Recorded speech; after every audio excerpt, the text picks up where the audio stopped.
నాటకీయ పరిణామాల మధ్య కేంద్ర దర్యాప్తు సంస్థ సిబిఐ డైరెక్టర్ పదవి నుంచి ఆలోక్ వర్మను ప్రధాని నేతృత్వంలోని అత్యున్నత కమిటీ తొలగించింది. అవినీతి ఆరోపణలు, విధి నిర్వహణలో విఫలమయ్యారని సిబిసి ఇచ్చిన నివేదికను పరిగణించి వర్మను సిబిఐ అధిపతిగా తప్పించారు. 3 సభ్యుల కమిటీలో కాంగ్రెస్ నేత మల్లికార్జున ఖర్గే ఇందుకు అభ్యంతరం చెప్పినా సిబిఐ సమగ్రతను కాపాడడంలో విఫలమయ్యారని ప్రధాని మోదీ, సుప్రీంకోర్టు న్యాయమూర్తి జస్టిస్ సిక్రీ వర్మను తప్పించాలని నిర్ణయించారు. సిబిఐ డైరెక్టర్ను ప్రభుత్వం తొలగించడం ఆ సంస్థ చరిత్రలో ఇదే ప్రథమం కాగా సిబిఐ తాత్కాలిక డైరెక్టర్ బాధ్యతల్ని మళ్లీ నాగేశ్వరరావుకే అప్పగించారు.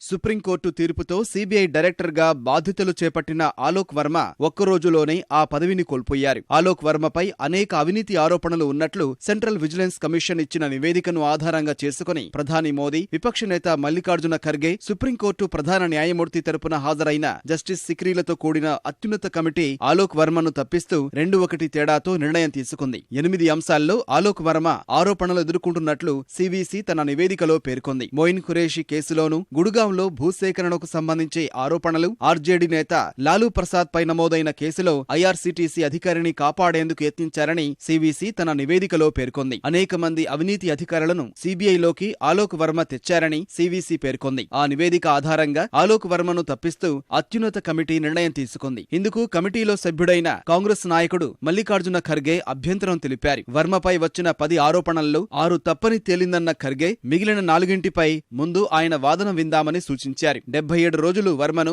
బలవంతపు సెలవుపై పంపినందున అన్ని రోజులు సిబిఐ డైరెక్టర్ గా పదవీకాలం పొడిగించాలని సూచించారు. వాస్తవానికి ఈ నెల 31తో సిబిఐ డైరెక్టర్ గా వర్మ పదవీకాలం ముగుస్తోంది. అలాగే అక్టోబర్ 23, 24 తేదీల్లో సిబిఐలో ఏం జరుగుతుందో తెలుసుకునేందుకు దర్యాప్తునకు ఆదేశించాలని ఖర్గే డిమాండ్ చేశారు. ఈ మేరకు అసమ్మతి నోటిచ్చారు. అయితే సివిసి నివేదిక ఆధారంగా జస్టిస్ సిక్రీ, ప్రధాని మోదీ వర్మకు ఉద్వాసన పలికారు. 55 ఏళ్ల చరిత్రలో సిబిఐ డైరెక్టర్ ను పదవి నుంచి తప్పించడం ఇదే తొలిసారి.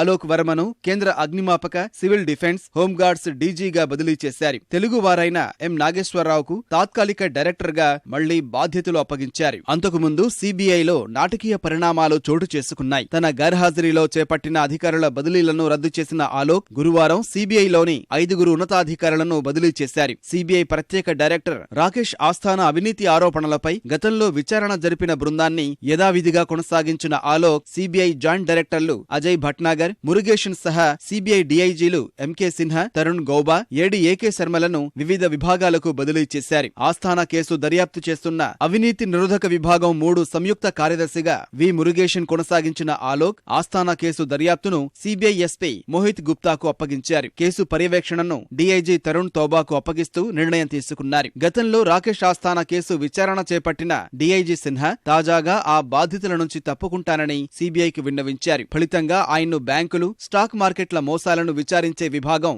బిఎస్ఎఫ్సితో పాటు రక్షణ రంగ ఒప్పందాలు సహా సున్నితమైన అంశాలపై విచారణ జరిపే అవినీతి నిరోధక విభాగం 1 ఇన్ఛార్జిగా నియమించారు. ఆ తర్వాత కాసేపటికే సిబిఐ డైరెక్టర్ పదవి నుంచి అత్యున్నత కమిటీ ఆలోక్ వర్మకు ఉద్వాసన పలికింది.